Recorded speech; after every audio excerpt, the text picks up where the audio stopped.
If you could see in the spirit what happens when you pray, you'd never stop. Because prayer isn't just something we do, it's what changes everything. Prayer renews you from the inside out, it deepens your connection with God, and makes room for His power to move. Even when it doesn't bring the answers that we hoped for, it brings God. Jesus himself lived in prayer. He prayed in the garden, he prayed in grief, he prayed before making decisions. He prayed so much to give us an example, to teach us how to have direct relationship with the Father.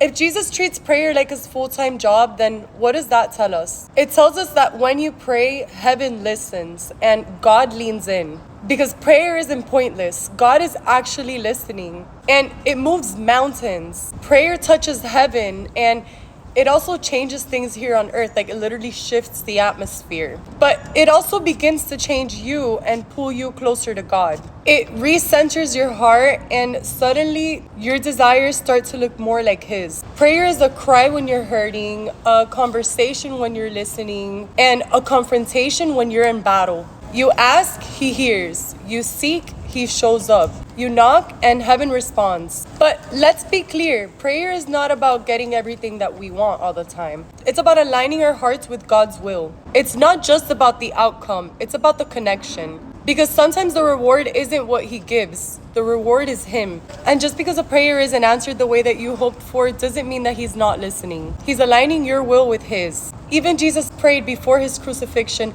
Father, if there's any other way, let this cup pass from me. But there was no other way. And God didn't abandon Him. He gave Him the strength to endure it.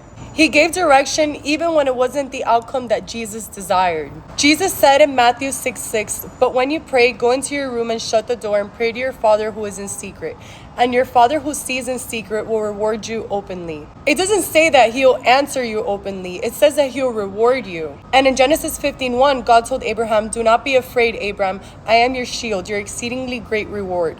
So God is the reward. His presence is the prize. Not just answers, but intimacy. Not just blessings, but becoming one with the one who blesses. Even when the answer is not yet or no, God still shows up. Even when He doesn't remove the burden right away, He gives you the strength to carry it. When He doesn't change the situation right away, He changes you in the middle of it. Prayer is where transformation happens, where fear is replaced with peace, where chaos is calmed, where your spirit is renewed. It's not a ritual, it's not a performance, and it's definitely not a vending machine to get whatever you want. It's communion with the living God. So talk to Him. Whatever you do, just don't stop praying, because God doesn't just answer prayers, He meets you in them.